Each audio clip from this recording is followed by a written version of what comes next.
5月第2礼拜是母亲节，为了提供亲子的活动，市府观光旅游局将伫个5月9号，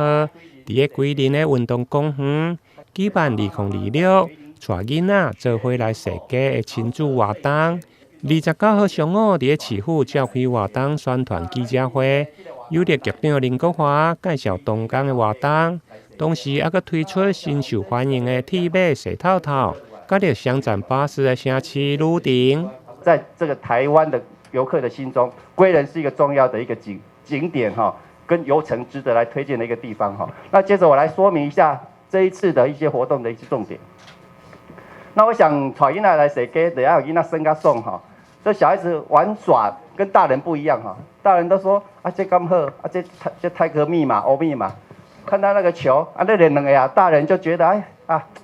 这个食之无味弃之可惜，可是一个小孩可以把那个球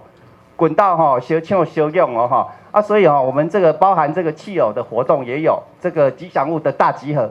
好囡仔哈，免个东奔西跑哈，这个8个吉祥物一次到位，让这个吉祥物能够在设计的过程哈，跟囡仔做互动。透过这个活动，把归仁街区让自己的住在这边的小孩，跟外地的游客的小孩来认识归仁新的样貌。我觉得这个活动是有值得推展的这个意义哈。那我们5月8号、9号，如果你到这个归仁街区去买东西，你的发票的住址是写归仁店家的住址。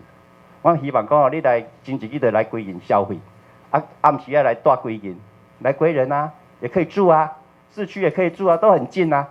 来消费，凭证拿着凭证就可以到我们现场兑换小礼物。现场出席的除了观光旅游局长林国华，还有副市长江林煌，这位的议员民意代表，甲着在地观光工协会等。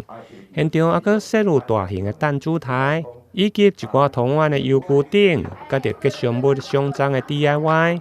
的体验活动，将伫个30号上午开放民众来报名。